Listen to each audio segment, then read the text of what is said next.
본 영상은 팟빵 해축팬에서 즐기실 수 있습니다. 네, 그럼 2부 시작해 보도록 하겠습니다. 2부에서는 4대 리그 결산 준비를 해봤고요. 저희가 프리미어리그 1부에 계속 얘기를 했기 때문에 자연스럽게 한번 프리미어부터 스타트를 끊어서 한번 얘기를 해보도록 하겠습니다. 경기 없는 날이라 좀 여유 있을 줄 알았는데 더 뭔가 촉박한 것 같아서 확실히 베스트 11이 이거 하다 보면 끝이 없어. 그렇죠. 빠르게 한번 가보도록 하겠습니다. 먼저 프리미어리그에 대한 전반기 리뷰를 간략하게 해보려고 하는데요. 먼저 순위 체크부터 간략하게 하고 넘어가도록 하겠습니다. 저는 크게 우승권, 챔스권, 유럽 대항전 경쟁권, 마지막으로 강등권까지 살펴보려고 하는데 아니, 너무 이거는 프리미어리그는 나누기가 좀 어려워요. 강등권 이제는 당연히 나누긴 하지만 진짜 그 몰려있는 팀들이 굉장히 많지 않나. 그렇죠. 여기저기. 그런데 저는 우승권만큼은 리버풀 한 팀만 뽑아봤습니다. 그렇죠. 이거는 독보적이 됐죠 이제. 사실 지난주에 언급했다면 저는 여기에 첼시를 좀 팬심을 담아서 끼워 넣었을 것 같거든요. 그런데 일단 일주일을 거치면서 첼시가 좀 떨어진 모습을 보여줬기 때문에 현재로서는 리버풀만이 좀 독주 체제를 구축하고 있다고 보시면 좋을 것 같고, 다음으로 챔스권으로는 노팅엄 포레스트 그리고 아스날, 첼시가 있겠습니다. 노팅엄이랑 첼시 같은 경우에는 뒤에서 좀 더 자세히 언급할 건데, 이 팀들이 확실히 이번 시즌에 그래도 안정적인 짜임새 있는 모습을 보여줌에 있어서 챔스권을 좀 지키고 있는 상황이고요. 다음으로 유럽 대항전 경쟁권으로는 맨시티, 본머스, 뉴캐슬, 풀럼, 아스톤빌라의 브라이튼까지 꼽아봤습니다. 와, 진짜 이거 치열해요.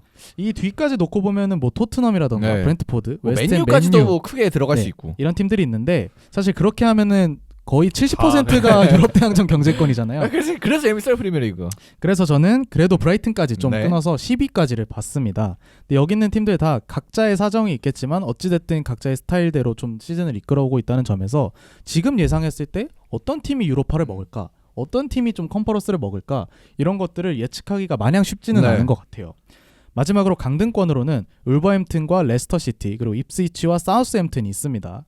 역시나 좀 승격 팀들 위주로 좀 구성이 되어 있는 모습이 있을 것 같고, 에버튼까지 여기에 포함을 할까 했는데 최근에 조금 나아진 듯한 모습이 있기 때문에 한번 제외를 해보았습니다. 그래서 강등권은 뭐 당연히 이제 울버햄튼이 여기 있긴 하지만 뭐 최근 보여주는 모습을 봤을 때는 아마 승격한 팀들이 뭔가 그대로 내걸 가능성이 좀 높지 않나 그렇게 생각 드네요. 입스위치랑 사우스햄튼은 사실상 거의 확정으로 보여지고요. 이거는 사실 전력상 이게 어쩔 수 없는 부분이 있잖아요. 축구적으로 별개로. 물론 이제 소트는 뭐 축구적으로 좀 별로긴 하지만. 그리고 반니의 레스터가 후반기에 반등을 할 수 있냐 없냐가 어떻게 보면은 조금 그나마 주목할 만한 포인트인 것 같아요. 이게 반니 딱 부임 직후에는 좋았는데 또 최근 보면은 진짜 쭉 떨어지고 있거든요. 그래서 이 네 팀 중에 세 팀이 아마 강등이 될 것 같은데, 사실 윗순위권에 비해서는 조금 더 윤곽이 뚜렷한 강등권이지 않나, 이렇게 보시면 좋을 것 같습니다. 그리고 이제 저희가 쭉 다음 리그들에서도 마찬가지지만 이후에는 기대보다 잘한 팀 몇 팀 살펴보고, 이제 기대보다 못한 팀 몇 팀 살펴보고 한번 리그별로 마무리를 해보도록 하죠. 네, 우선 기대 이상의 팀부터 살펴보려고 하는데, 첫 번째로는 이제 슬롯 감독의 리버풀을 꼽아봤습니다. 이거는 진짜 거의 기대 대비 결과값으로는 최고지 않을까요? 모든 리그 다 통틀어서. 물론 리버풀은 시즌 전에도 3위 이상권이라고는 다들 예측을 했습니다만, 그럼에도 불구하고 이렇게 압도적으로 1위를 달릴 거라고 예측한 분들은 아마 아예 없을 거라고 저는 생각을 하거든요. 아닌가, 노팅엄이 1인가 그건? 뭐 아무튼 진짜 예상 외의 결과를 낸 팀이죠. 저는 진짜 거의 챔스만 가도 잘한 거다라고 생각을 했는데 진짜 압도적인 우승 팀입니다 지금. 저 같은 경우에는 아무래도 슬롯 감독의 영향이 상당히 좀 크다고 보여지는데, 상당히 유연하게 전술 운용을 하고 있고 경기 안에서도 완급 조절이라던가 기조를 바꾸면서 좀 선수들을 관리해주는 듯한 모습을 잘 보여주고 있다 보니까, 문제로 지적받았던 스쿼드 문제, 뭐 삼선의 뎁스 문제, 센터백의 뎁스 문제, 이런 것들이 거의 드러나지 않고 있는 모습이 보여주고 있고요. 또 이런 전술적 짜임새 속에서 잉여 자원이라고 봐도 무방했던 흐라벤베르가 완벽하게 반등에 성공했고, 고메즈, 켈러, 브래들리, 이런 백업 선수들이 주전 선수들이 빠졌을 때 족족히 공백을 잘 메꿔주다 보니까 상당히 좀 순항 중이다, 이렇게 보면 좋을 것 같습니다. 일단은 뭐 리버풀 같은 경우에는 지금 5대 리그에서 가장 강한 팀이다 라고 맞아요. 봐도 무방할 정도로 압도적인 경기력을 보여주고 있고, 그 속에서 이 슬롯이 이 꾸준히 에너지 레벨을 유지할 수 있게 선수단을 관리해주는 능력이 굉장히 뛰어난 것 같아요. 진짜 슬롯이 대단한 게, 리버풀이 시작 전에 불안한 게 너무 많았거든요. 영입도 사실 지지부진해서 그나마 영입 바퀴에서 뭐 써먹지를 못하고 지금 뭐 거의 구경만 하고 있잖아요. 뭐 그리고 감독도 당연히 새로 왔었고, 그다음에 사실 기존 자원들도 뭐 사실 그렇게 좋지가 않았고 리빌딩이 좀 필요하다라는 의견이 지배적이었는데, 그래서 저는 만약에 유럽 리그에서 진짜 선수의 능력의 총합으로 봤을 때 리버풀이 10위 안에도 들 수 있을까라는 생각이 들거든요. 그냥 진짜 그냥 정말 시즌 전에 그 네. 기세치로 봤을 때 그냥 스탯 쭉 합친 걸로 보면 엘로 랭킹 네. 이런 걸로 보면은 네. 네. 그래서 10위 언저리 될까? 뭐 이렇게 생각을 했었는데 그거를 얼마나 잘 버무렸으면 이런 결과값이 나왔을까 하고 진짜 놀랍긴 합니다. 그래서 그래서 저는- 이 정도인가? 그다음에 저는 슬롯도 이게 좀 선입견이 사실 있었거든요. 이게 그 턴아웃 때문인가요? 네, 그렇죠. 같은 네덜란드에다가 네. 빡빡이 생긴 것도 좀 비슷하고 생긴 게 비슷한가요? 약간 느낌 비슷하잖아요. 이렇게 봐야 비슷한 거 아니야? 이마 위로 봐야 이가 비슷한가? 아무튼 그래서 네덜란드 감독에 대한 조금 신뢰도가 좀 최근에 떨어지고 있는 추세였는데 다른 감독들도 그렇고 옛날에 뭐 쿠만부터 해가지고 뭐 더 가면 바나에도 있고 그래서 최근에 네덜란드 명장이 누가 있나? 누가 있죠? 네덜란드. 생각이 별로 안 나요. 바로 안 나네긴 하네요. 네, 그래서 네덜란드 감독에 대한 신뢰도가 최근에 많이 깎였었기 때문에 슬롯 그다음에 그다음에 솔직히 슬롯은 그 페이노르트에서 그 위대한 시즌 그거를 보고 평가를 했어야 됐잖아요. 그 전에는 맞죠. 그렇기 때문에 과연 리버풀인데 이거 돼? 했는데 이거 돼를 넘어서 이거는 그렇죠. 바로 이제 당연히 아직 반 시즌밖에 안 지나긴 했지만 이 결과만으로도 명장 축에 지금 껴줘야 되지 않을까. 오. 그래서 물론 시즌 끝까지 보긴 해야겠습니다만 저 같은 경우에는 그래도 슬롯의 리버풀에 기대를 했던 게 리버풀이 어찌됐든 지난 시즌 중반부터 좀 선임을 했고 준비를 해왔던 감독이잖아요. 그런 점에 있어서 확실히 뭔가 팀의 큰 플랜 아래서 움직이다 네. 보니까 좀 더 긍정적인 시너지가 났던 것 같고 슬롯의 전술 같은 것도 좀 더 딥하게 살펴보자면은 2사 빌드업이라는 조금 특이한 빌드업 형태를 네. 차용했다는 점 그리고 그런 거에 있어서 살라라던가 아놀드의 수비 부담을 확실히 줄여주면서 이 선수들의 파괴력을 좀 더 높여줬다는 점 그리고 흐라벤베르와 메갈리스터의 밸런스를 완벽하게 잡아냈다는 점 이런 것들을 봤을 때 상당히 좀 이거는 파도 네. 미담밖에 없다라는 생각이 들고 저는 좀 인상적이었던 게 토트넘전을 보면은 에너지 레벨을 완전히 그냥 씹어 먹었거든요. 그렇죠. 리버풀의 가장 단점이라고 꼽혔던 게 아무래도 뎁스라던가 부상 이슈였는데 그걸 감안하고 보더라도 이렇게 시즌 중반에 완벽한 에너지 레벨을 보여주고 있다는 네. 점에서 이 팀이 얼마나 잘 관리되고 있는지를 좀 알 수 있었던 대목이었던 것 같습니다. 그리고 제가 하나 더 언급을 하고 싶은 건 이 슬롯이 당연히 이제 1등 팀이라 그렇겠지만 슬롯이 새로운 트렌드를 만들어냈다. 원래는 이제 프리미어리그의 트렌드는 항상 패배 아르테타의 3-2-4-1이었거든요. 지난 시즌까지는. 네, 근데 그렇죠. 슬롯이 새로운 전술을 들고 나왔고 4-4-2라는 새로운 패러다임을 제시를 했거든요. 물론 이제 이 4-4-2가 기존에 우리가 알던 그런 것과는 많이 다르긴 합니다만 어쨌든 그러면서 리버풀 따라서 뭔가 4-4-2 형태의 배치를 하는 팀들이 좀 많아졌어요. 최근에. 그래서 뭐 포메이션 상으로 4-4-2가 아니더라도 그래서 그렇게 약간 트렌드를 좀 끌고 가는 뭐 그런 능력에 있어서도 리버풀의 슬롯이 충분히 좋은 평가를 받을 수 있지 않나. 그렇습니다. 네, 그렇게 생각이 듭니다. 네. 그리고 이제 다음 팀이 이제 노팅엄이네요. 사실 제가 긍정적인 팀 세 팀을 꼽다 보니까 다 빡빡이를 뽑은 것 같은데 이거 그렇네. 누누 빡빡이라고 봐야 됩니까? 누누 누빡이? 애매하긴 하죠. 근데 뭐 반빡, 빡빡이에 반빡이. 가깝다고 네. 봐야죠. 어쨌든 되게 머리가 짧으니까. 물론 이제 이분은 진짜 민머리는 아닙니다. 반빡입니다. 네. 반빡이. 네, 그래서 누누 감독의 노팅엄이 두 번째 기대 이상의 팀으로 뽑아봤습니다. 사실 이번 시즌 PL의 최고의 변수죠. 진짜 이거는 아무도 예상하지 못했잖아. 진짜 아무도 그 단 한 명도 예측하지. 노팅엄 팬들도 이건 안 노팅엄 챔스 간다고 걸었을까 돈? 아니요. 아무도 안 걸었을 것 같은 시즌 전 기준으로 보면은 사실 노팅엄이 아무리 보강을 잘했어도 이건 강등을 피하자가 목적이었다고 네. 저는 생각을 했거든요. 그런데 지금은 뒤에서 2등은커녕 앞에서 2등을 하고 있다 네. 보니까 절대 빼놓을 수 없는 팀으로 한번 뽑아봤습니다. 전 오히려 그러니까 노팅엄이 원래 그렇긴 한데 영입이 너무 많아서 좀 어렵지 않을까 싶었는데 맞아요. 너무 좋아요 지금 합이. 그래서 지난번에 저희가 다루기도 했었습니다만 이번에 스쿼드 보강이 상당히 좀 잘 네. 된 것 같았고 그리고 여기에 더해서 누누볼의 색깔이 좀 상당히 네. 잘 맞아 떨어지면서 꾸준히 순항하고 있는 노팅엄입니다. 특히 뭐 골키퍼의 셀스, 수비진의 아이나나 무릴로 그리고 깁스 화이트, 엘랑가, 오도이, 크리스 우드 다 언급하기 어려울 정도로 많은 선수들이 각 포지션마다 색깔 있는 선수들이 있거든요. 그래서 이런 부분들이 아무래도 노팅엄의 상승세를 이끄는 네. 주요 원인 중에 하나가 된 것 같습니다. 저는 이 선수들에 더해서 엘리엇 앤더슨의 활약이 조금 그렇죠. 많이 근데 앤더슨 저는 당한 줄 알았거든요 뉴캐슬한테. 근데 뉴캐슬도 약간 눈물을 머금고 뭐 그렇긴 하죠. 한데 때문에. 근데 가격이 꽤 비쌌기 때문에 네. 그래서 이 나이에 이런 선수 뉴캐슬에선 그렇게 많이 못 뛰었거든요. 그래서 이 나이에 이 선수가 이 가격에 가서 좋은 모습을 보여줄 수 있을까? 노팅엄은 무조건 주전으로 뛰어야 되는데 그래서 걱정을 많이 했었는데 확실히 이 선수가 왜 뉴캐슬을 그렇게 지키고 싶어 했었는지 보여준 것 같아요 본인이. 맞아요. 특히 엘리엇 앤더슨이 들어오면서 모건 깁스 화이트가 없었을 때 노팅엄이 그래도 승점을 쌓았다는 점, 그리고 노팅엄이 보다 그 비슷한 레벨의 상대 팀을 상대로 조금은 주도적인 축구를 맞아요. 하면서 승리를 거둘 수 있었다는 점이 노팅엄의 최근 순위를 좀 많이 이끌어줬다고 생각이 듭니다. 그래서 이게 시즌 초반에 후루꾸이진 않을까라는 생각도 했었는데 최근 5경기 또 5연승이에요. 네. 그 와중에 맨유, 아스톤빌라, 토트넘 등을 모두 격파를 하다 보니까 상당히 좀 기대 이상의 활약을 역시나 이어가고 있고, 한 경기가 좀 많긴 하지만 지금 순위 기준으로는 아스날, 첼시보다도 높은 순위거든요. 이런 걸 고려했을 때 노팅엄은 아무래도 시즌 끝까지 좀 찬스권을 두고 경쟁할 만한 네. 그런 잠재력이 있는 팀이 아닌가, 이렇게 보면 좋을 것 같습니다. 다음 팀으로 넘어가 보면 이제 첼시 얘기를 또 해야겠죠. 원래 안 넣을까 하다가 원래 지난주에 이걸 했으면 저는 너무 기분 좋게 넣었을 것 같은데 이번 주에 조금 이제 좀 쉽긴 했죠. 좀 열기가? 가뿐싸가 되긴 했어요. 그래서 그래도 애당초 첼시는 유로파 경쟁권으로 많은 맞아요. 분들이 네. 예상을 했었기 때문에 상당히 인상적인 전반기를 보냈다고 평가하면 좋을 것 같은데, 아무래도 두꺼운 뎁스를 토대로 여러 대회를 병행 중이기도 하고 카라바오컵을 제외한 모든 대회에서 좀 순항하고 있다 보니까 아무래도 빼놓을 수 없는 그런 팀으로 꼽아봤습니다. 확실히 좀 예상보다 뭐 사실 프리시즌 첫 경기부터 그랬지만 불안한 점이 좀 많았는데 예상보다 좀 안정을 빨리 찾은 것 같아요. 네. 그러니까요.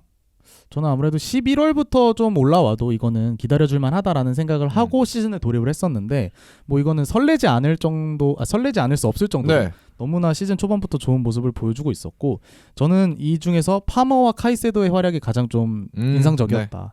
여기에 더해서 산초, 네투, 토신 이런 영입생들도 제 역할을 하고 있다 보니까 팀의 밸런스가 상당히 지난 시즌에 비해서 안정적으로 굴러가고 있는 것 같습니다. 그리고 첼시가 진짜 더 좋은 것 중에 하나는 선수가 이다 많기 때문에 뭐 유럽 대항전에서 뭔 일이 생겨도 뭐 경기 수가 많아지건 말건 그냥 뭐 다 커버가 되니까 확실히 그런 점이 여타 다른 이제 챔스 경쟁권 팀에 비해서 조금 많이 앞서고 있는 부분이 아닌가. 특히 제가 생각하기에는 전임 감독이 포체티노였잖아요. 네, 그래서 그러다 보니까 조금은 마레스카가 훨씬 더 주도적인 축구를 하고 뭐 후방에서부터 만들어가는 플레이를 하다 보니까 프리시즌에 되게 잡음이 많았어요. 맞아요. 첫 경기부터 이거 사고 났었거든요. 저희 네, 셀틱한테도 졌을걸요? 그래갖고 막 지금 프리시즌에 잘라야 된다 뭐 이런 말이 우스갯소리로 네. 나올 정도로 프리시즌에 굉장히 좀 안 좋았었는데 생각보다 좀 빠르게 궤도에 오르면서 첼시가 이번 시즌부터 당장 타이틀에 도전할 수 있는 그런 위치까지 올라왔다는 점이 마레스카의 능력을 좀 증명하는 것 같습니다.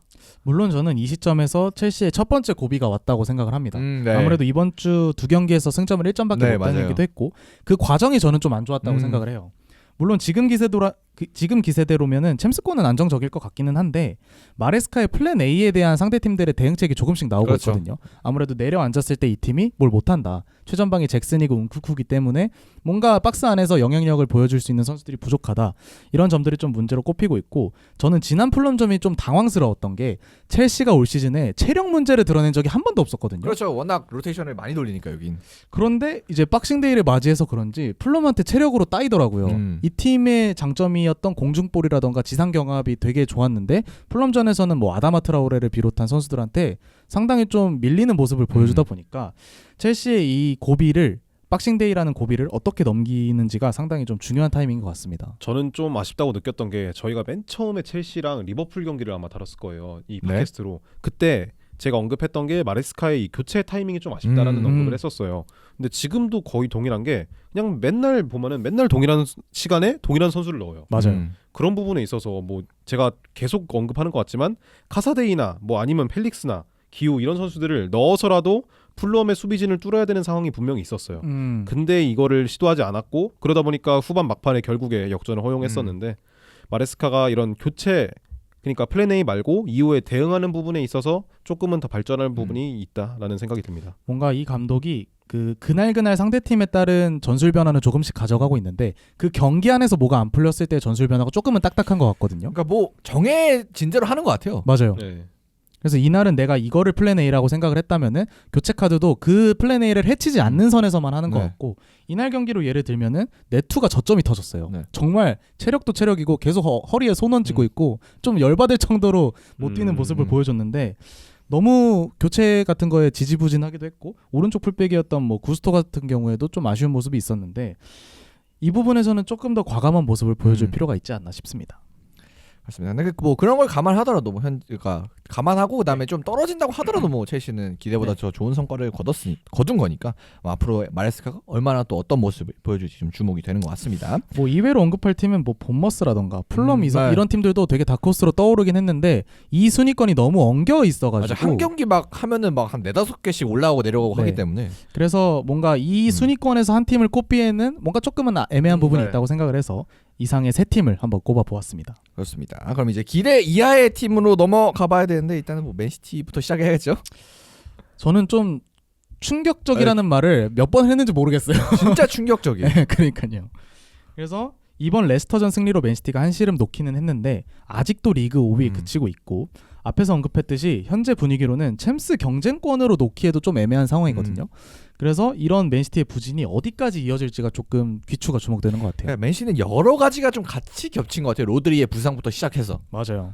뭐 로드리 이탈에 따른 중원 밸런스 붕괴 이거 예준이 형이 거의 매주 언급하고 있는 부분이고 여기에서 시작되는 공격과 수비 밸런스가 같이 무너진 게 네. 저는 아무래도 팀 밸런스가 무너지는 데 있어서 상당히 좀 큰 영향을 끼치지 않았나 싶은데 뭐 덕배, 귄도안, 워커 같은 기존의 주축 선수들이 이제는 나이가 많고 부상도 많고 여기에 더해서 스몰 스쿼드에 따른 뎁스 문제도 여전히 해결과대로 남아있기 때문에 저는 올 시즌의 맨시티가 사실 반등 포인트가 많다고 생각하지는 않아요.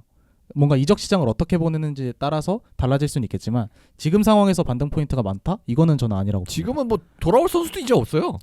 로드리 뭐 뭐 오래 걸리잖아요. 정도. 네. 네. 뭐 지금 사실 뭐 누가 돌아오고 뭐 누가 돌아와야 된다 아니면 뭐가 어떻게 돼야 된다 이런 얘기를 할 게 좀 많지가 않습니다. 영입 그렇습니다. 빼고는. 사실 로드리가 빠진 이후에 로드리의 향을 낼 수 있는 선수가 단 한 명도 없었다는 게 어떻게 보면은 맨시티에게 있어서는 굉장히 좀 아쉬웠던 부분인 것 같고 에데르송 역시도 좀 최근에 폼이 굉장히 안 좋잖아요. 아 그렇죠. 뭐 밀리기도 했죠. 네. 네. 그런 부분에 있어서도 시티의 불안한 수비진을 더욱더 증폭시켰다라고 보여지네요. 첼시보다 한 경기를 더 했음에도 불구하고 현재 첼시랑 4점 차이거든요. 네. 만약에 첼시나 아스날이 승리를 가져간다고 하면 승점 차가 더 벌어지는 네. 상황이기 때문에 개수에 따라서 5위까지 챔스를 간다면 얘기는 달라지겠지만 현재로서는 조금 부정적인 상황일 수밖에 없는 것 같고 저는 개인적으로 이 스쿼드 사이클이 이제는 끝났다고 판단이 네. 되어서 페파에서 리빌딩을 하라는 건 조금 가혹하겠지만 적어도 리툴링 정도는 가져가야 되지 않나라는 생각을 해봅니다.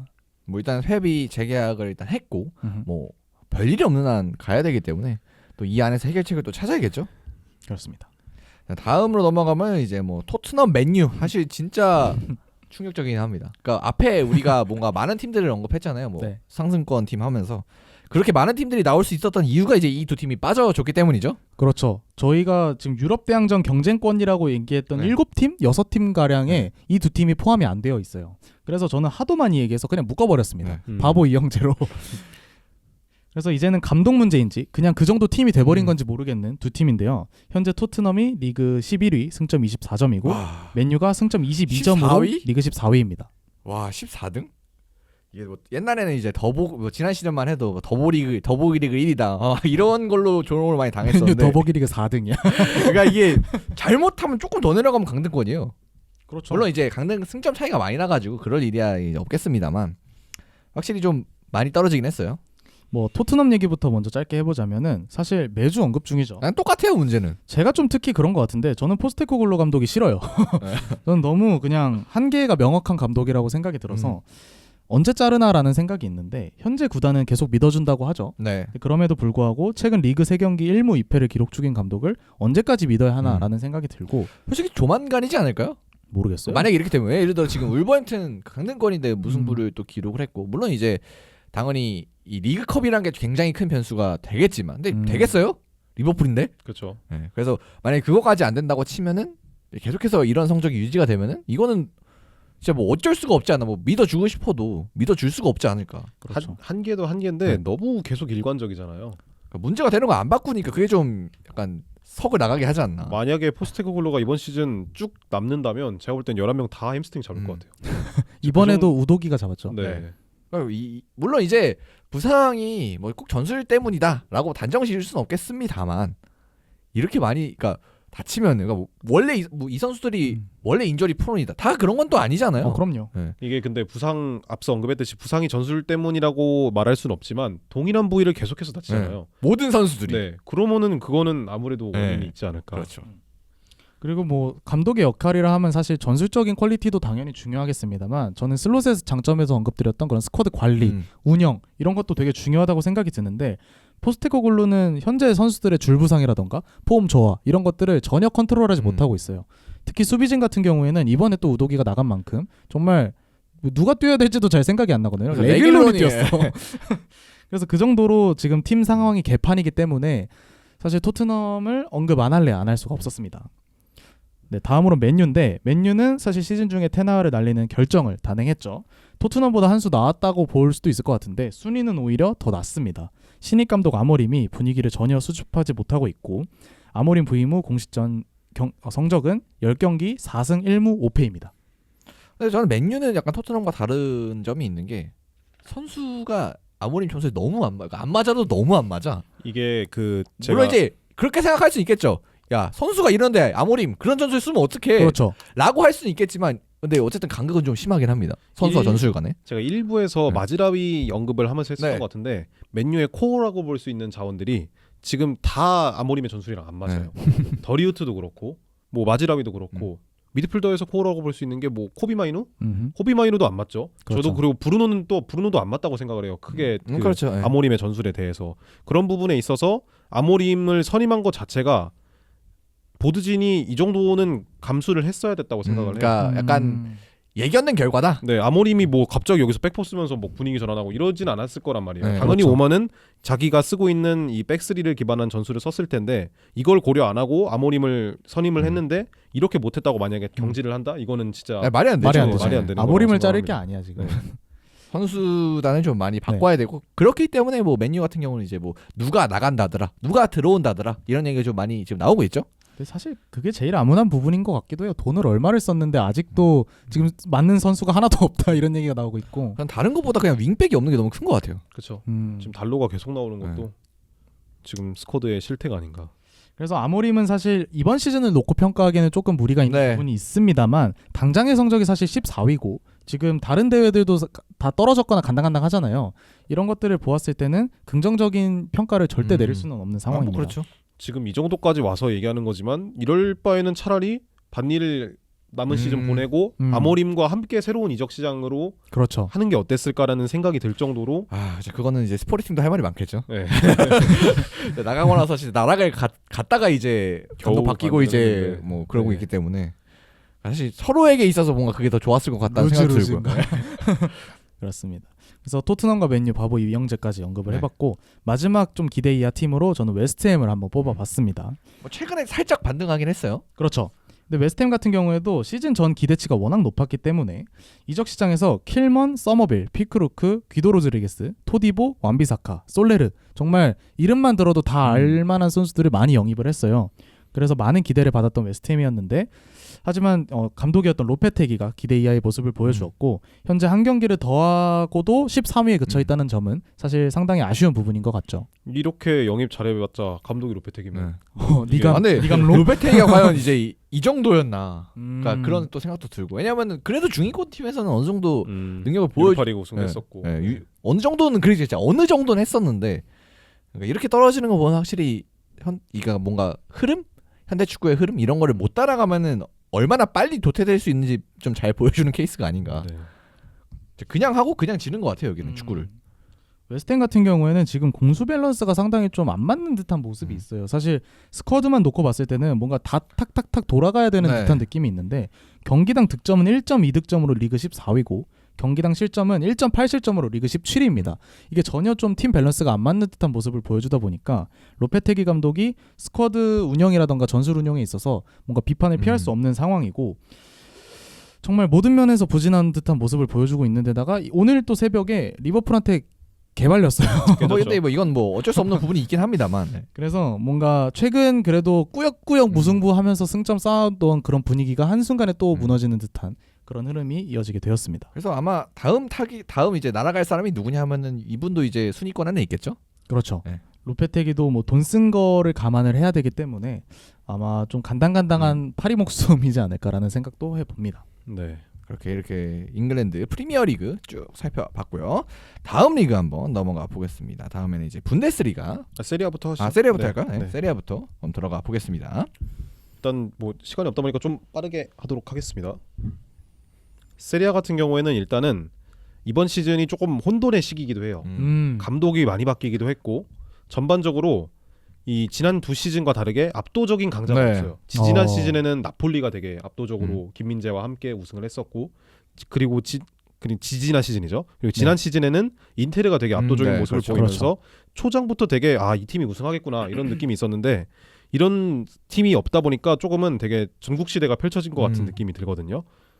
근데 이제 그런 상황에서 아탈란타가 그래도 꾸준하게 승점을 쌓고 있어서 현재로서는 리그 1위에 자리하고 있습니다. 근데 뭐 승점차가 크지 않아서 뭐 아탈란타가 이제 우승한다 뭐 이렇게는 말하기 좀 그쵸. 어렵죠. 뭐 인테르 역시도 꾸준히 승점을 쌓고 있고 나폴리 같은 경우에도 초반 페이스에 비해서는 조금 아쉽지만 어쨌든 우승 경쟁권에 있다라고 보시면 될 것 같아요. 좋습니다. 뭐 그리고 여기도 이제 프리미어리그도 그렇지만 감독 부분에 있어서 이슈가 좀 많지 않나. 네, 앞서 언급했듯이 굉장히 많이 바뀌었고 그리고 지금 좋은 모습을 보여주고 있는 중위권의 피오렌티나 역시도 팔라디노 감독이 지난 시즌 몬차에서 왔거든요.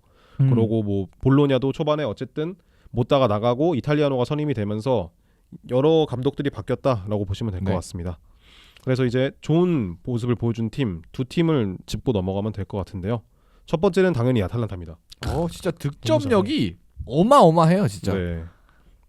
득점력도 득점력인데 일단은 스쿼드 뎁스적인 부분에 있어서 언급하지 않고 넘어갈 수가 없어요. 왜냐하면 아탈란타가 보여주는 모습 자체는 이번 시즌 지난 시즌과 거의 동일하다고 저는 보이거든요. 근데 후반전에 굉장히 득점을 많이 기록해요. 그러면서 결승골이 대부분 후반전 65분, 70분 이후에 나오는데 그런 부분이 아무래도 뎁스적인 부분에서 가장 그 큰 영향을 미치지 않았나 생각이 듭니다.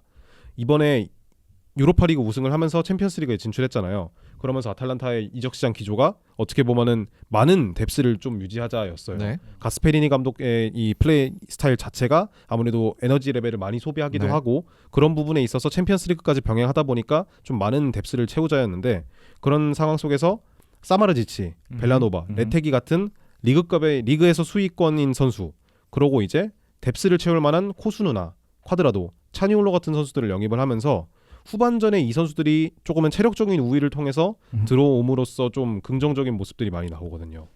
그런 부분에서 아탈란타가 이번 시즌 후반전에 굉장히 좋은 모습을 보여준다라고 볼 수 있을 것 같습니다. 뭐 레테기 선수 같은 경우에는 물론 기대 이상의 폼을 보여주고 했다고 해도 과언이 아니긴 합니다만 정말 이렇게 알짜배기 영입들을 하다 보니까 뭐 툀 같은 선수가 나간 게 사실 되게 큰 공백이라면 공백일 수 있겠는데 그런 것들이 거의 눈에 띄지 않을 정도로 오히려 더 그 이상의 시너지를 보여주고 있는 아탈란타인 것 같고 저는 개인적으로 포지션별로 정말 매력적인 선수들이 많은 것 같아요. 공격진의 루크먼이나 레텍이라던가 아니면 미드필더에 최근에 또 주목받고 있는 에데르송 이런 선수들도 기억에 남고 수비진에서도 상당히 좀 여러 선수가 돌아가면서 뛰고 있긴 합니다만 괜찮은 모습들을 많이 보여주고 있거든요. 그래서 그런 부분들이 상당히 좀 팀 밸런스라던가 아니면 전체적인 운영적인 측면이 잘 돌아가고 있지 않나 싶습니다. 그래서 리그 초반에 수비진이 좀 한 번에 많이 다친 적이 있었어요. 맞아요. 심시티도 다치고 히엔도 다치고 이러면서 수비진을 운영하는 데 있어서 좀 어려운 부분이 있었는데 그 이후에 이제 영입생들도 같이 적응을 마치면서 아탈란타가 최근에 굉장히 좋은 모습을 보여줬거든요.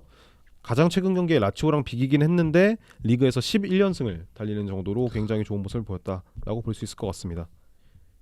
근데 저 같은 경우에는 최근에 레테기가 다치지 않았나요? 그게 조금 안 좋은 분위기로 이어질 수 있는 흐름의 시발점이 된 것 같기는 한데 그 부분을 어떻게 막느냐에 따라서 아탈란타가 조금 더 치고 올라갈지 아니면 요런 좋았던 분위기가 한풀 더 꺾일지는 조금 더 지켜봐야 되는 부분인 것 같아요. 근데 레테기가 사실 아탈란타 시스템에서 중요한 선수라고 볼 수도 있지만 핵심적인 선수는 또 아니라고 볼 수 있는 게 그쵸.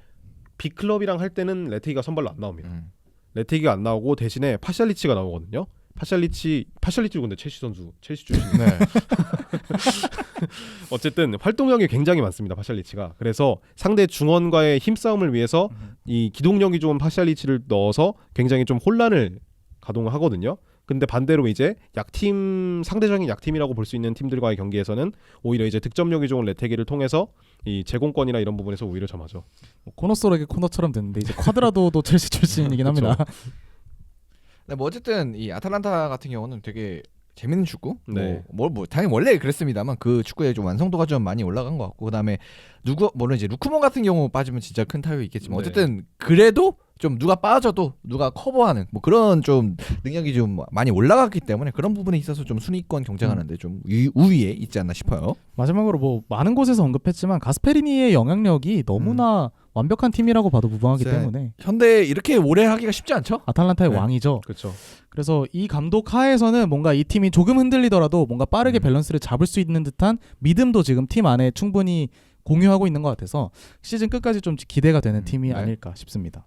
그리고 이제 두 번째로 짚어볼 만한 팀은 저는 일단 나폴리나 인테르는 패스했어요.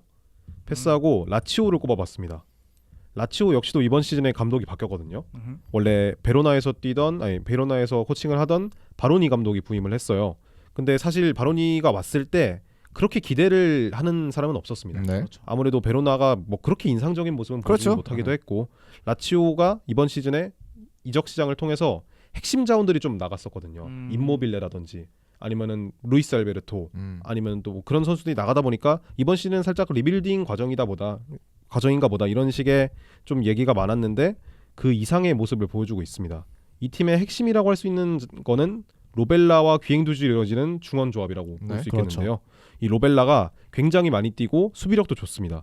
성실한 활동량으로 이 중원을 쓸어주면은 귀행두지가 조금은 공을 배급하는 역할 분담이 굉장히 잘 돼 있어요. 그런 부분에 있어서 이 두 선수의 조합을 주목하시면 좋을 것 같고 그리고 뭐 또 아스날에서 임대로 영입했던 누노 타바레스가 이번 시즌 굉장히 좋은 모습을 보여주고 있습니다. 이 선수는 이제 아까 저희가 안토니 로빈슨 소개해드리면서 막 7득점, 7도움 많다 이랬는데 여기 얘는 8도움이야 한 수 더 떠서. 거기다가 부상으로 최근에 못 나왔음에도 8도움을 기록했다는 점이 굉장히 좀 주목할 만한 포인트고 이거는 살짝 번외지만 아스날에서 마르세유 임대 갔을 때는 6골 넣었거든요. 6골 넣고 도움이 하나도 없었어요. 근데 지금은 또 반대로 골이 없고 득점이 없고 도움만 8개입니다. 뭐 그래서 어느 정도냐면 뭐 아스날 팬들인지는 모르겠어요. 근데 축구 팬들 사이에서 이 정도면은 아스날에서 써도 되지 네. 않냐라는 얘기가 나올 정도로 사실 아스날에서 지금 딱 거기가 그렇죠. 좀 아쉽긴 하잖아요. 그렇죠. 왼쪽 윙포워드로 뛸 수도 있는 선수다 보니까 네. 진첸코랑 트레이드 뭐 이런 얘기. 아니 아스날 선수인데 뭘 트레이드를 해요. 그냥 데려오면 되죠. 근데 뭐 그건 맞긴 한데. 당연히 이제 조항이 어떻게 돼 있는지 모르겠지만 확실히 임대를 또 줘야 될 거 아니야 누구를. 근데 어쨌든 타바레스가 이런 폼을 유지해 준다면 사실 다음 시즌에는 분명히 근데 아마 네. 그 완전 이적 조항이 있을 겁니다. 아 그래요? 네. 그러니까 트레이드. 그러면 안 되겠네. 무조건 사겠죠 이 정도면. 그렇죠. 뭐 네. 얼마인지 모르겠지만 라치오가 지난 시즌에 또 그리고 상당히 기대보다 아쉬운 모습을 네. 보여줬잖아요. 많이 하셨죠. 그래서 그거와 대비했을 때 올 시즌의 반등이 확실히 좀 더 인상적인 것 같고 여기에 더해서 저는 피오렌티나도 올해 되게 잘하고 네, 있다고 맞아요. 생각이 들었는데 최근 공식전 4경기에서 좀 말았어요. 2무 2패를 하다 보니까 그 전까지의 기세만 봤을 때는 여기에 한 자리 차지해도 전혀 문제가 없는 네. 팀이었지만 오늘 언급하기에는 조금 최근 폼이 아쉽다 이렇게 보시면 좋을 것 같습니다. 맞습니다. 그럼 이제 아시안 팀으로 좀 넘어가 볼까요? 일단은 첫 번째로는 유벤투스를 꼽을 수 있을 것 같아요. 안 꼽을 수가 없죠 이건. 네, 뭐 무의 왕이죠. 무의 무패를 왕. 달리고 있긴 합니다. 네. 무승부의 왕. 무패 행진. 네. 무패 행진. 어쨌든 7승 11무로 리그에서 무패를 달리고 있어요. 근데 이건 좀 심하다. 네, 이렇게 혹시 이런 사례가 있나? 무패 막 준우승, 뭐 무패 3위 이런 게 있나? 무가 굉장히 많았던 건 네. 기억이 나는데 무패 준우승은 기억이 안 나네요. 뭐 아스날도 그때 무패 우승할 때 뭐 12문가 했었는데 네, 그렇죠. 그 수치를 벌써 따라잡으려 그래요. 네, 그래서 유벤투스를 좀 살펴보자면 일단은 티아고 모타 감독이 온 것 자체가 유벤투스 입장에서는 굉장히 주목할 만한 포인트였죠. 지난 시즌에 볼로냐를 이끌고 뭐 지르크지나 칼라피오리 같은 자원들과 함께 챔피언스리그권에 진출을 했잖아요. 그 점 자체가 일단은 티아고 모타가 온다. 그리고 알레그리가 나간다라는 점이 어떻게 보면은 유벤투스에게 있어서 굉장히 터닝 포인트 네. 중에 하나였던 것 같고 그리고 이적 시장에서도 꽤 많은 돈을 썼어요. 뭐 더글라스 루이스라든지 이런 자원들을 좀 많이 영입을 하면서 많이 팬들에게 좀 기대감을 심어줬었는데 까보니까 생각보다 좀 아쉬운 모습이 나오고 있죠. 일단은 아쉬운 모습 중에 가장 큰 원인은 수비진에 있어서 굉장히 부상자들이 많다. 특히 그 중에서도 핵심 자원인 이 브레메르가 십자인대 부상으로 이번 시즌에 앞으로도 나오지 못한다는 점이 굉장히 좀 아쉬운 부분 중에 하나로 꼽힐 수 있을 것 같아요. 저는 모타 감독이 어쨌든 더 약한 볼로냐를 잡고도 그렇게 잘했는데 네. 물론 이제 뭐 감독이란 게 꼭 전력이 높아진다고 성적이 비례하는 건 아닙니다만 그래도 좀 개인적으로 기대를 했었는데 워낙 특이한 전술을 뭐 볼로냐 시절에 그렇죠. 사용을 그렇죠. 하기도 했었고 그런데 조금 어렵나 봐요 확실히. 물론 뭐 볼로냐 시절에 보여줬던 그 경기장을 세로로 네. 잘라서 282 뭐 이런 얘기를 했었잖아요. 네, 272였나 그랬을 거예요. 27이었나? 네. 아무튼 그런 얘기를 했었는데 그런 거를 물론 유벤투스에 와서 완벽하게 똑같이 하기는 쉽지 않은 건 당연하지만 뭔가 유벤투스의 현재 스쿼드 상황이라던가 선수들의 스타일이 모타가 원하는 그런 100%의 플랜 A를 구상하기에 조금은 한계가 있는 부분들도 저는 보이는 것 같거든요. 물론 이제 패스는 많이 돌립니다 이 팀이. 뭐 패스도 점유율도 높고 뭐 성공률도 높고 네. 그다음에 실제로 되게 주도권도 잘 잡고 하는데 그 다음이 안 되죠. 이게 선수진의 탓만 할 수가 없는 게 저는 티아고 모타의 이 전술적인 기조에도 살짝은 아쉬운 그쵸. 모습이 있다고 봐요. 일단은 템포가 굉장히 낮습니다. 이 주도적인 축구를 한다고 말씀하셨잖아요. 이게 굉장히 템포가 낮게 수비진에서 공을 돌리다 보니까 상대 수비진이 재정비할 시간을 너무 많이 갖춰줘요. 그러다 보니까 상대 수비진이 이미 수비 블록을 쌓은 상황에서 공격이 이루어지고 또 그러다 보니까 아무래도 좀 파괴력이 낮은 공격진들이 이 상대의 수비 블록을 이미 다 쌓여 있는 과정에서 뚫어내기 어려워하는 모습이 꽤 있죠. 확실히 이게 유벤투스 문제가 단적으로 드러나는 게 당연히 점유율이 높으면은 뭐 당연 상대 지역에서 높은 게 좋잖아요. 근데 이 상대 지역 그러니까 상대 이제 파이널 서드에서의 점유율이 굉장히 낮습니다. 뒤에서 7등이에요. 그렇죠. 그러니까 유벤투스가 점유율 1위 팀인데 상대 지역 점유율은 뒤에서 7등이다. 자기 진영에서만 네. 계속 도는 거죠. 그래서 이건 좀 생각해볼 부분이 좀 크지 않나 생각 드네요. 특히 이러한 부분이 돋보이는 게 선제골을 넣으면은 템포를 극단적으로 낮춥니다. 그냥 후방에서 계속 공만 돌려요. 그러다가 마지막에 후반 막판에 집중력 잃어서 수비진들 문제 때문에 동점을 허용하는 장면들이 굉장히 많거든요. 그래서 무승부가 많은 것도 있어요. 그래서 뭔가 올해 유벤투스 경기가 재미없다고 말씀하시는 팬들도 몇 분 계셨던 것 같은데 네. 그런 이유가 아마 이런 부분에서 기인하는 게 아닌가 싶은데요. 확실히 뭐 사실 볼로냐는 막 그렇게 재미없는 축구를 한다 이런 느낌은 전혀 없었는데 네. 뭐 우리 이제 여러 가지 이슈들이 있겠지만 좀 빨리 반등을 하지 않으면은 또 유벤투스가 뭔가 감독의 문제에 있어서 어려움을 계속해서 겪지 않을까. 사실 최근에 좀 쉽지 않았잖아요 유벤투스가. 그렇죠. 그래서 빨리 해결이 돼야 되는데 근데 과연 이제 뭔가 더 영입할 수도 없고 뭐 여기서 뭐 어떤 변화를 해야 될지 좀 어렵긴 합니다. 맞습니다.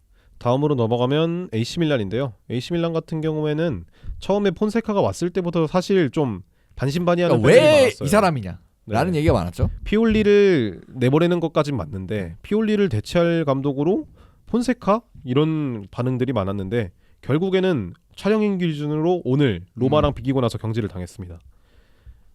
뭐 여기는 AC 밀란 같은 경우는 사실 저는 그러니까 명단이란다. 이 스쿼드 자체는 꽤나 좋다고 보거든요. 지금 살짝 빈 구멍이 있긴 한데 어쨌든 그래도 네. 뭐 우승권은 아니더라도 네. 그러니까 이렇게 할 건 아니거든요. 그렇죠.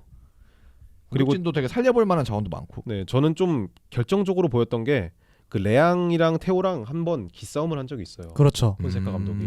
막 전술 지시하는데 저기 가 있고 막 이랬던 적이 있었죠. 네. 그러면서 레앙을 의도적으로 선발로 제외했던 부분이 네, 있어요. 맞아요. 레앙에게 조금은 수비적인 가담에 있어서 좀 요구를 하다 보니까 레앙이 좀 트러블이 있었는데 그렇죠.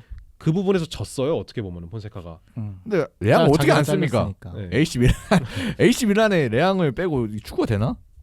그렇죠. 그런 부분도 있고 그러다 보니까 선수단 장악에도 일단 실패를 했고 네.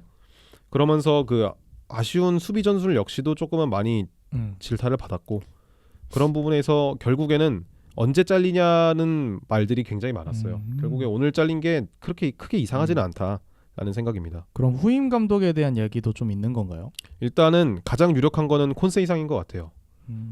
콘세이상 네, 포르투에서 감독했던 콘세이상이 지금은 자유인 신분인데 아마 AC 밀란으로 올 가능성이 굉장히 높아 보입니다. 유벤투스 콘세이상 그 선수 아빠죠? 그렇죠, 네. 아무래도 근데 지금 선임이 돼서 만약에 다음 경기를 치르게 되면 다음 경기가 딱 수페르코파 유벤투스 원정이거든요. 그래서 아빠와 아들의 대결을 네. 볼 수도 있다 아빠와 우리가. 아들. 그렇게 될 것 같고 어쨌든 폰세카가 나간 게 AC 밀란 팬분들 입장에서는 좀 희소식이 아닐까 일단. 맞습니다. 네, 뭐 물론 이제 콘세이상 온다고 막 와 콘세이상이다 가자 뭐 이 정도는 아닌데 뭐 어쨌든 이 사람은 일단 아니었으니까 좀 새로 좀 정리가 필요할 AC 밀란이 될 것 같습니다. 그나마 짚고 넘어갈 게 뭐 유스프 포파나가 이번 시즌에 영입이 됐는데 네. 굉장히 좋아요. 그리고 라인더러스 역시도 잘하죠. 굉장히 좋죠. 좋죠. 네, 그런 부분이 밀란의 좀 음. 긍정적인 부분일 것 같아요. 선수의 개인적인 폼 이런 부분들이.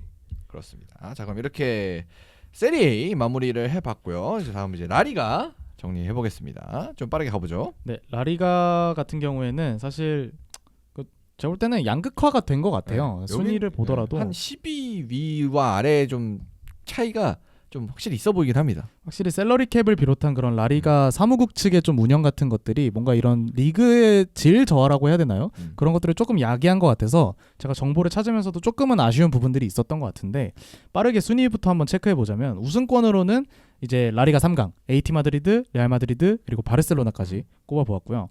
챔스권으로는 빌바오와 비아레알 그리고 마요르카까지 한번 제가 넣어봤고 강등권으로 레가네스, 알라베스, 헤타페, 에스파뇰, 발렌시아의 바야돌리드까지 이 팀들이 이제 순위권이 딱딱 붙어 있거든요.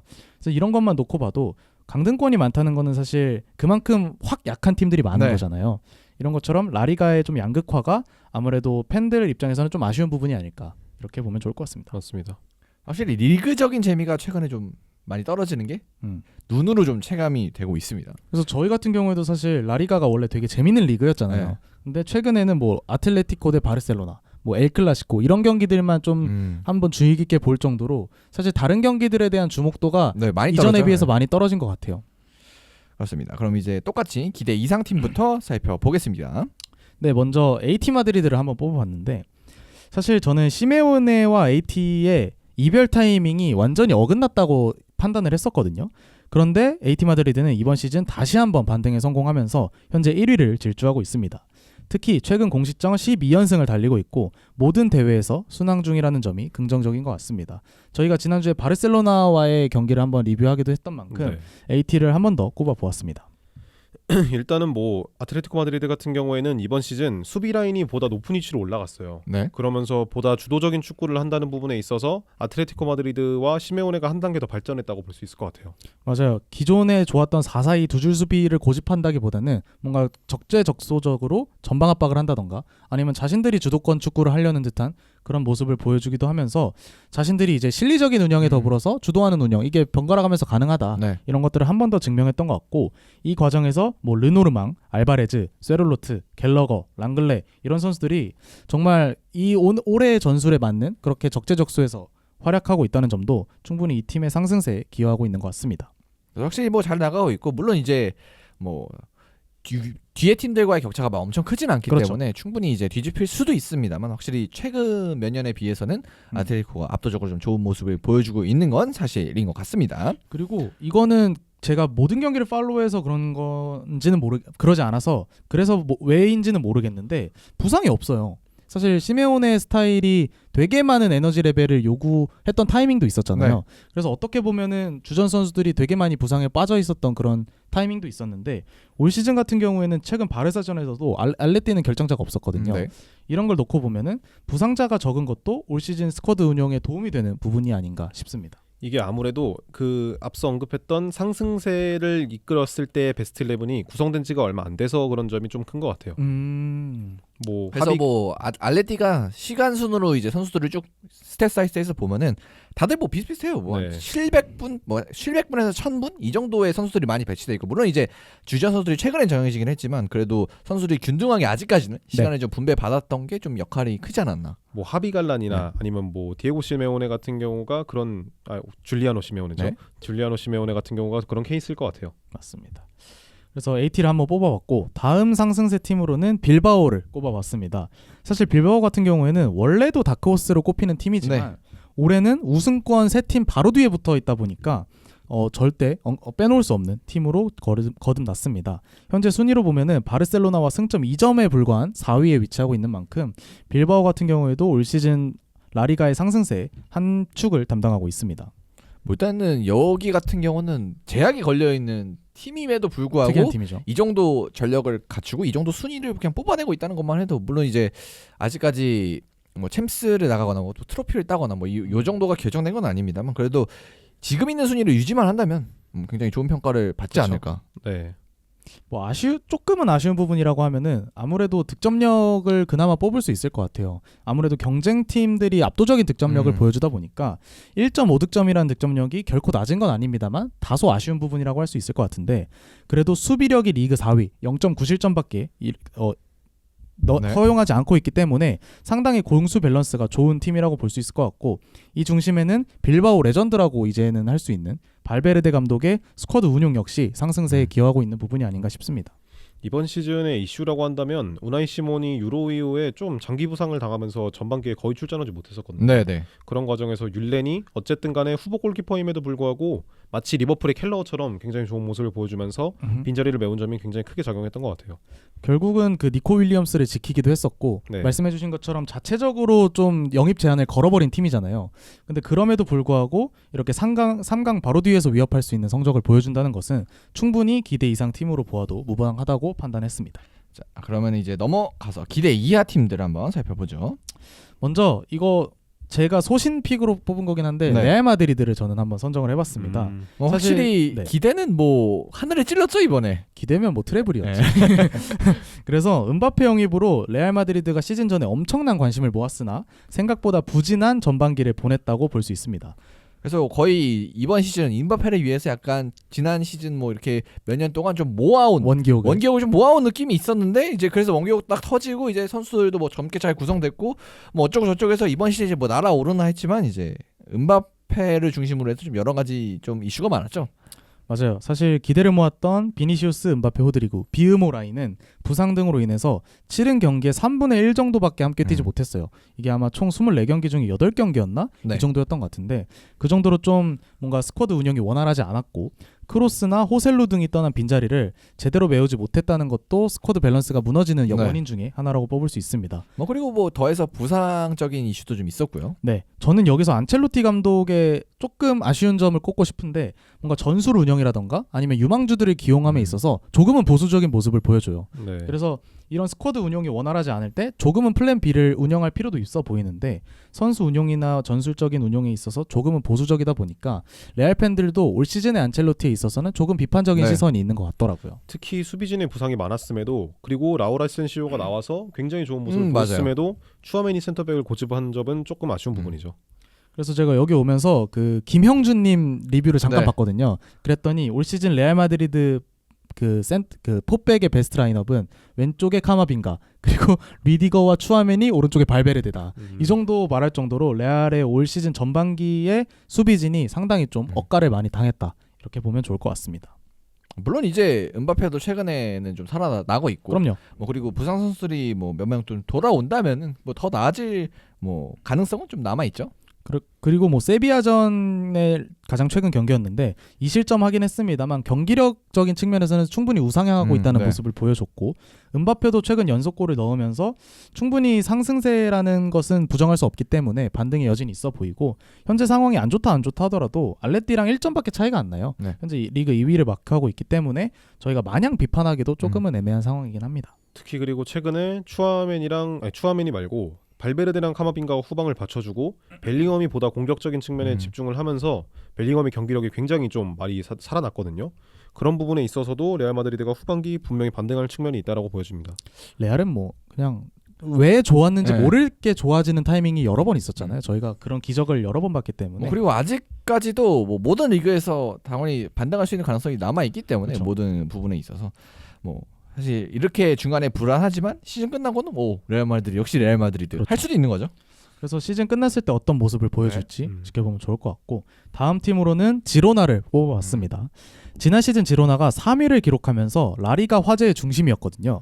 올해 프리미어리그의 노팅엄 같은 역할을 맡았다고 보는데 이번 시즌에는 리그 8위에 그치면서 유럽 대항전도 현재는 장담할 수 없는 상황에 빠져 있습니다. 뭐 이 팀은 사실 시즌 시작 전에도 선수가 너무 많이 빠져가지고 좀 걱정을 많이 했었죠. 네, 뭐 최전방의 도우비크나 중원의 알레시 가르시아 이런 선수들을 비롯해서 많은 주적근 선수들이 이탈을 하다 보니까 올 시즌이 시즌 시작 전부터 어려운 시즌이 예상되기도 했었고 이들의 대체 자격인 영입생들이 생각보다 활약이 아쉬워요. 그러다 보니까 좋았던 밸런스가 지난해에 비해서 많이 무너져 있는 상황이라고 볼 수 있습니다. 그냥 사실상 코어가 다 나갔죠. 네. 척추를 최전방에 뽑아갔어. 도우비크, 측면에 사비오, 그리고 미드필더에 알레시 가르시아, 그리고 이 센터백에 저 에릭 가르시아까지 네. 이런 선수들이 다 나가다 보니까 게임 플랜을 새로 만드는 데 있어서 미첼 감독이 좀 고전했던 것 같아요. 뭐 그리고 이제 거기에 더해서 부상도 너무 많았었기 때문에 네. 전반적으로 그냥 안 좋은 일들이 이번 시즌에 좀 계속해서 닥치고 있는 지루나인 것 같습니다. 네, 그래서 특히 하나 꼽아보자면 득점원 자리가 저는 좀 극단적으로 아쉽다고 보는데 도우비크가 지난 시즌 워낙 좋은 폼을 보여주긴 득점 했습니다. 왕이었잖아요 리그. 네. 네.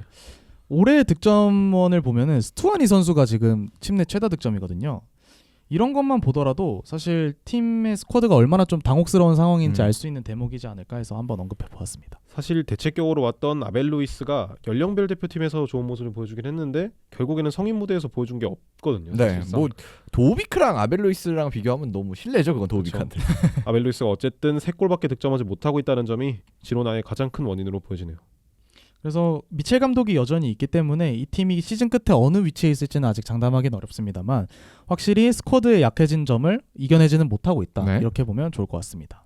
다음 팀으로 넘어가서 이제 발렌시아 한번 살펴보죠. 네, 이건 좀 짧게 언급할 것 같은데 지난 시즌 발렌시아가 리그 9위로 마감하면서 약간의 반등 가능성을 네. 보여줬어요. 그런데 이번 시즌에는 리그 19위에 처박혀 있으면서 현재는 강등을 걱정하고 있는 상황입니다. 사실 전력만 보더라도 많은 팬들이 인지하던 뭐 최근으로 보면 이강인 시절 네. 이때보다도 많이 떨어져 있는 상황이긴 합니다만 그렇다고 해서 19위에서 허우덕될 정도의 스쿼드는 아니라고 네. 보이거든요. 그러니까 왜냐면은 이제 아까 시작 부분에 언급드렸지만 라리가는 하위권 팀이 워낙 네. 약하기 때문에 거기는 좀 많이 약한데 그것보다도 못하고 있는 거니까 좀 심각하죠 이게. 그래서 이런 발렌시아의 아쉬운 스쿼드를 감안하더라도 현재의 순위는 많이 아쉬운 것 같고 특히 주 득점원이 이 팀도 상당히 애매합니다. 1위인 우고드로가 역시 4골에 그쳐 있고 이런 부분들이 승점 쌓기에 애먹는 주 원인이 네. 되고 있죠. 그렇습니다. 그럼 이렇게 라리가 맞춰보고 이제 마지막 분데스리가로 한번 넘어가 보면 될 것 같아요. 분데스리가 같은 경우에는 뭐 좋은 팀도 많고 안 좋은 팀도 많아요. 되게 여기서 좀 이제 위아래가 좀 갈리죠. 네, 특히 그리고 이번 시즌 같은 경우엔 분데스리가가 아무래도 숫자가 적잖아요. 18팀이죠. 그러다 보니까 스몰 스쿼드를 지향하는 팀들이 많은데 그런 부분에 있어서 유로와 함께 좀 굴러온 부상 스노우볼이 많이 좀 작용을 했던 것 같습니다. 일단은 좋은 모습을 보여준 팀 첫 번째로 살펴보자면 당연히 바이에른 뮌헨을 꼽을 수 있겠죠. 걱정이 시작할 때는 좀 있었는데 네. 뭐 확실히 콤파니 감독이 그런 의문들은 좀 지워버렸지 않나 싶네요. 일단은 뭐 리그에서 최다 득점, 최소 실점을 달리고 있고 리그에서도 승점을 보면은 동일한 숫자지만 승점 4점 차로 1위를 달리고 있다는 점이 어쨌든 바이에른 뮌헨이 이런 흐름이라면 당연하게도 리그 우승을 따낼 수 있지 않을까 싶을 정도의 흐름이에요. 물론 이제 바이에른 뮌헨한테 이 일상입니다만 지난 네. 시즌에도 그 일상이 깨졌었기 때문에 확실히 그렇죠. 이렇게 다시 반등한 게 좀 좋은 일이라 평가할 수가 있겠죠. 다만 이제 우려할 부분은 체력적인 이슈랑 이 수비진들의 뎁스 그리고 이선 자원들의 기량 정도를 주목할 것 네. 같은데요. 일단은 체력적인 이슈가 막판에 좀 많이 터졌어요. 김민재랑 우파메카노가 특히 계속해서 기용이 되다 보니까 신체적인 부분에서 좀 부하가 오는 모습들이 뭐 나왔었거든요. 그리고 실제로 부상도 있었고 김민재 같은 경우. 네, 이런 선수들을 좀 체력적으로 도와줘야 네. 될 뭐 스타니시치나 이토 히로키 같은 자원들이 이번 시즌 전반기에 아예 나오지 못했다는 점이 그렇죠. 좀 크게 작용할 것 같아요. 그래서 바이에른 뮌헨도 사실 최근에 약간 흐름이 꺾이는 듯한 느낌이 있었거든요. 뭐 이선 자원들이 부진하기도 했고 공수 밸런스가 약간은 어긋나는 듯한 모습이 있기도 했는데 뭐 케인도 다쳤고. 네, 맞습니다. 근데 어찌됐든 가장 최근 경기였던 라이프지히를 5대1로 이겼기 때문에 그래도 여전히 건재하다 이렇게 보면 좋을 것 같습니다. 그리고 앞서 언급했듯이 최근에는 올리세도 그 초반의 활약을 맞아요. 보여주지 못하고 있어요. 그런 상황에서 사네랑 그나브리 코망은 거의 아 진짜 이거는 재앙이죠. 네, 3적이죠, 3적. 적폐야. 그나마 뭐 파블로비치가 최근에 꾸준히 상향세를 네. 보여주고 있다는 점, 그리고 팔리냐가 어쨌든 부상에서 돌아오면은 개인사도 털어낸 만큼 반등의 여지가 충분히 있다는 점을 좀 지켜보면 될 것 같아요. 두 번째 팀은 레버쿠젠입니다. 레버쿠젠 같은 경우에는 지난 시즌에 비해서는 아쉬운 모습을 보이고는 있지만 뭐 지난 시즌에 이제 무패 우승이었기 때문에 지난 시즌 1패 아니었나요? 유로파 결승에서. 네. 그렇죠. 지난 시즌에 창단 첫 분데스리가 우승을 이뤄내면서 굉장히 긍정적인 부분이 많았지만 이번 시즌에 살짝 우려가 됐었거든요. 2년차 징크스가 있지는 않을까 싶었는데 어찌되었든 이런 부분을 잘 털어내고 알론소가 전술적인 부분에서 좀 긍정적인 포인트를 보였다는 점이 제 기대보다는 이상해 보였다라고 보여지는데요. 일단은 초반에 이 영입생들이 좀 실패를 했어요. 아, 특히 테리에 같은 경우에 우측 자원으로 영입을 했지만 우측에서 굉장히 좋지 못한 모습을 네. 보이면서 알론소가 계속해서 꾸준히 밀어왔던 3-4-2-1 전형이라고 할 수 있겠죠. 이 전형이 조금은 흔들리는 모습을 보였습니다.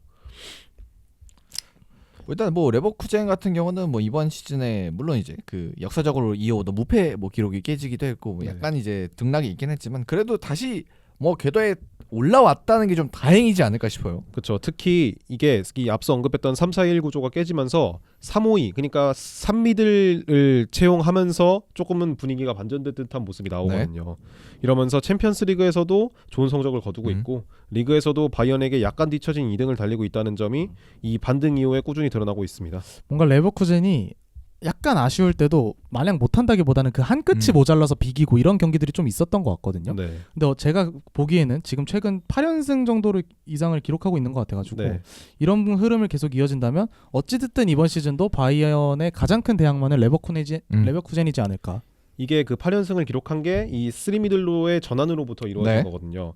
이 어쨌든 우측 밸런스와 좌측 밸런스가 맞지 않았던 부분을 미드필더 기용을 통해 특히 알레시 가르시아나 팔라시오스의 기용을 통해서 조금 분위기 반전을 이뤘던 만큼 후반기 레버쿠젠이 어떤 모습을 보여주는지도 좀 주목하면 될 것 같고 특히 비르츠는 거의 이번 시즌 축신이죠. 5대 리그에서도 세 손가락 안에 들 만한 활약을 보여주고 있습니다. 물론 이제 분데스가 경기가 수가 많지 않기 때문에 뭐 네. 공격 포인트가 막 그렇게 엄청 많아 보이지 않을 수도 있지만 사실 경기 내용적으로 들어가보면 정말 압도적인 영향력을 펼쳐주고 있죠. 네, 그리고 마지막으로 짚어볼 만한 팀은 토프밀러의 프랑크푸르트. 프랑크푸르트 같은 경우에는 이번에 이적 시장을 좀 잘 보냈어요. 테아트랑 크리스텐센을 영입을 했는데 이 두 선수가 굉장히 수비적인 부분에서 좋은 모습을 보여주고 있고 특히 그리고 최전방에서 마르무시가 득점력 부분에서 굉장히 마르무 씨가 진짜 이거는 거의 살라 2세 포스트 느낌으로 네, 진짜 완전 스텝업했어요. 개선된 모습을 보이면서 전반기를 굉장히 잘 보냈습니다. 근데 아쉬운 점은 이 막판에 좀 부침이 있었거든요. 프랑크푸르트가 최근 5경기에서 승리를 거두지 못하면서 조금 불안한 후반기를 맞지 않을까라는 생각이 들었는데 이게 아무래도 프랑크푸르트는 대부분의 공격을 좀 빠른 속도에 진행을 네, 맞아요. 합니다. 그러다 보니까 마르무시 역시도 속도감을 살려서 득점을 기록하는 데 좀 치중돼 있는데 상대팀이 내려앉아 버리면 그러니까 수비적인 스탠스를 취해 버리면 이를 어떤 식으로 뚫어내느냐는 아직까지 토프밀러 감독이 해결책을 찾지 못하고 있거든요. 그런 부분에서 이 마르무시나 아니면 에키테케 같은 자원들이 어떤 식으로 풀어가는지를 후반기에 좀 지켜보면 될 것 같아요. 맞습니다. 그러면 이제 아쉬웠던 팀으로 한번 넘어가 보죠. 첫 번째로는 라이프치히입니다. 라이프치히 같은 경우에는 조금 부상 이슈가 많이 있었다고 보여지는데 특히 팀의 핵심이라고 볼 수 있는 사비 시몬스랑 다비트 라움 이 두 명의 좌측 라인이 모두 부상으로 빠졌어요. 뭐 아스날로 단적인 예를 들자면 웨데고르랑 사카가 빠진 거예요. 네. 그러니까 어쩔 수 없이 당연히 스쿼드적인 밸런스 부분에서 부침을 겪을 수밖에 없는데 여기에 이제 뭐 미드필더의 슐라거나 아니면 루케바 같은 자원들도 부상으로 이번 시즌 많은 경기를 소화하지 못했다는 점이 큰 부침으로 여겨집니다. 근데 이런 상황에서 로제 감독이 전술적으로 해결책을 좀 찾지 못했어요. 그러다 보니까 좀 아쉬운 모습을 보였고 특히 챔피언스리그까지 병행해야 되는 일정 속에서 챔피언스리그를 거의 던졌거든요. 챔피언스리그에서 무승부도 승리도 없습니다. 그냥 6패만을 기록 중이에요. 그런데도 어찌되었든 반등의 포인트를 찾지 못했다는 점이 라이프치히 입장에서는 굉장히 아쉬운 부분으로 보여지고요. 그나마 긍정적인 부분이라면 이렇게 밸런스가 망가졌음에도 피터 굴라치가 거의 이번 시즌 커리어 하이를 갱신했을 정도로 굉장히 좋은 모습을 보여주고 있다는 점이 그나마 라이프치히에게는 긍정적인 포인트고 그리고 어쨌든 사비 시몬스랑 다비트 라움이 곧 있으면 돌아온다는 점 역시도 라이프치히에게는 뭐 긍정적인 포인트로 보여지네요. 굴라시가 없었으면 사실 지금 말씀해주셨던 프랑크푸르트랑 지금은 순위 그 승점이 같은 상황이거든요. 네. 이 정도의 순위 방어도 어려웠을 그렇죠. 수밖에 없는 그런 라이프치히네요. 그리고 두 번째로 짚어볼 만한 팀은 도르트문트입니다. 도르트문트 같은 경우에도 누리샤인이 이번 시즌에 서로 처음으로 왔잖아요. 부임이 되면서 조금은 팬들 역시도 어쨌든 간에 레전드가 선임이 됐으니까. 뭐 그리고 기존에 사실 코치로 있을 때 평가가 워낙 좋았었기 때문에 다들 네. 기대가 좀 컸었죠. 네, 그렇지만 일단은 뭐 절반의 성공이라고 보면 될 것 같아요. 리그 자체도 15경기에서 7승 4무 4패로 6위에 위치하고 있고요. 그리고 통계를 보시면 원정에서의 승률이 굉장히 좋지 못합니다. 그런 부분이 도르트문트에게는 좀 아쉬운 부분으로 작용할 것 같고 일단은 스쿼드 자체가 좀 굉장히 불균형한 상황이에요. 누리샤인이 이번 시즌에 이적 시장을 보내면서 스몰 스쿼드를 좀 지향하는 모습을 보였는데 부상자들도 굉장히 많고 그런 상황에서 초보 감독 특유의 아쉬운 판단들도 나왔잖아요. 특히 뭐 레알 마드리드전을 좀 대표적인 예시로 드릴 수 있을 것 같은데 그런 상황에서 굉장히 아쉬운 판단으로 승부를 좀 뒤집히는 장면들도 많았고 앞서 언급했듯이 원정에서도 좀 약한 모습을 보이면서 전반기에 좀 아쉬웠다라고 볼 수 있을 것 같습니다. 특히 좀 주목할 만한 부분은 수비진에서의 부상이거든요. 수비진에서 부상이 굉장히 많았기 때문에 이 그로스가 라이트백으로 나오거나 엠레찬이 센터백으로 나오거나 이런 장면들이 많았습니다. 네. 그래서 진짜 여러모로 좀 고생을 하고 있는 도르트문트가 좀 스쿼드적으로 좀 정리가 좀 필요할 것 같네요. 자, 그러면 마지막으로 마치기 전에 분데스리가에 또 한국인 선수들이 많이 뛰고 있기 때문에 이 선수들 활약 간단하게 정리하고 마무리를 해보도록 하죠. 네, 4명의 코리안 리거가 활약하고 있죠. 일단 첫 번째로 짚어볼 만한 선수는 김민재. 네. 김민재 같은 경우에는 앞서 언급했듯이 우파메카노랑 함께 파트너를 이루면서 이번 시즌 전반기에 그래도 뛰어난 활약을 보였다라고 네. 볼 수 있을 것 같습니다. 하지만 앞서 언급했듯이 또 이토 이로키나 스타니시치 같은 후보 자원들이 어쨌든 출전하지 못하는 상황에서 꾸준히 기용되다 보니까 체력적으로 좀 많이 부침이 왔었어요. 네. 막판으로 갈수록 이런 부분을 후반기에는 어떤 식으로 덜어내느냐, 그리고 어쨌든 중요한 경기에서 좋은 활약을 펼칠 수 있느냐가 어떻게 보면은 가장 중요하겠죠. 우파메카노나 김민재 둘 다 챔피언스리그에서 중요한 경기에서 실수를 기록했었던 만큼 바이에른 미넨의 최종 목표는 챔피언스리그 우승이잖아요. 네. 그런 부분에서 어떤 모습을 보여줄지 주목하면 될 것 같고요. 이재성이랑 홍현석이 같은 마인츠에 있는데 마인츠 자체가 이번 시즌 너무 잘 나가고 있죠. 너무 네. 잘 나가고 있잖아요. 특히 이재성 같은 경우에는 긍정적인 상황인데, 이재성 같은 경우에는 일단 활동량이 굉장히 좋잖아요. 활동량이 좋다 보니까 마인츠 특유의 그 강한 전방 압박에 중요한 역할을 맡으면서 그럼에도 공격 포인트도 굉장히 많이 쌓는 모습. 지금 5골 2개의 도움을 기록하고 있거든요. 이재성의 커리어 하이를 갱신할 수 있을 정도의 네. 공격 포인트입니다. 뭐 일단은 마인츠 팀 자체에 워낙 이재성 선수가 좀 잘 맞는 것 같고 뭐 그런 부분에 있어서 뭐 거의 뭐 주전에서 밀릴 일보다는 뭐 다른 이제 마인츠가 이제 팀 자체가 좀 떨어지지 않을까 뭐 이런 걱정을 오히려 더 해야 될 것 같고, 그리고 다음에 이제 홍현석 선수는 이제 초반에는 조금 뛰었는데 아무래도 경쟁에서 좀 밀리다 보니까 뭐 교체로만 출전을 하고 있죠. 아무래도 굉장히 비싼 돈을 주고 사왔어요, 마인츠 입장에서는. 그러다 보니까 초반에는 기용을 했었는데 후반부로 갈수록 경쟁자인 폴레벨한테 살짝 밀리는 모습이 나오고 있거든요. 폴레벨이 최근에 좋은 모습을 보여주고 있기도 하고요. 그래서 저는 장기적으로 생각했을 때는 홍현석이 오히려 이재성을 대체하는 게 낫지 않을까. 이재성을 좀 어쨌든 간에 이재성도 나이가 이제 점점 차고 있는 선수다 보니까 플레이 스타일이 둘이 비슷하거든요. 그렇죠. 그러다 보니까 홍현석이랑 이재성이 같이 나왔을 때 좀 아쉬운 모습이 나왔던 건데, 폴레벨 같은 경우에는 조금 더 득점력에 치중한 모습을 보여주다 보니까 홍현석이랑 이재성이 조금은 나중에는 로테이션 자원으로 활용되는 게 좋지 않을까라는 생각입니다. 근데 뭐 사실 아까도 말했지만 비싼 선수이기 때문에 네. 뭐 그렇게 버려질 가능성은 적습니다. 네. 그리고 마지막으로는 정우영 선수 짚고 가면 될 것 같은데요. 보스벤송 감독이 최근에 잘리긴 했어요. 네. 하지만 어쨌든 보스벤송 감독이 부임되고 나서 꾸준하게 신뢰를 받으면서 거의 대부분의 경기에서 우측 윙포드로 선발 출전을 했습니다. 하지만 어쨌든 간에 앞서 언급했듯이 보스벤송 감독이 조금은 보수적인 수비 형태를 갖추다 보니까 이 팀이 공격력이 너무 부족해요. 뭐 홀로바우나 이런 선수들이 있긴 하지만 어쨌든 공격 숫자 자체도 적고 공격수들의 퀄리티도 떨어지고, 어쨌든 정우영 선수도 공격 포인트를 쌓는 데 있어서 특화된 자원은 아니잖아요. 그렇죠. 그러다 보니까 이 우니온 베를린 자체가 좀 공격력 부분에서의 부침이 있었는데 결국에는 이 부침을 이겨내지 못하고 보스벤송 감독이 경질을 됐습니다.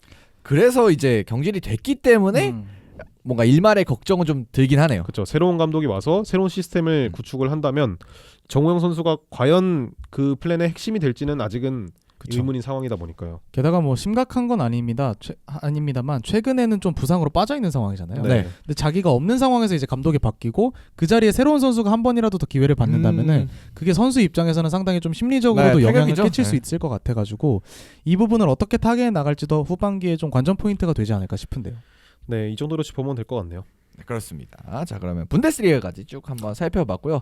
이제 또 신년을 맞아서 또 유럽 리그에 대해서 좀 심도 깊게 이번에 좀 얘기를 나눠봤는데 피곤하네. 네, 되게 좀 오랜만에 좀 풍성한 좀 방송이 되지 않았을까 싶어요. 한가위도 아닌데 이거. 그래서 자, 그러면 이제 맞춰보고요. 또 다음 주에 아마 또 경기들이 또 쭉 있기 때문에 아마 다음 주에는 또 경기로 돌아올 수 있지 않을까 그렇게. 다음 주는 2025년인가요? 네, 2025년입니다. 그래서 25년에 이제 뵙도록 하겠습니다. 물론 이제 이 방송도 25년에 나갈 거긴 합니다만 별 의미가 없군요. 네, 그렇습니다. 아무튼 자, 그러면 다음 주에 저희가 또 다시 찾아뵙는 걸로 하겠습니다. 감사합니다. 감사합니다.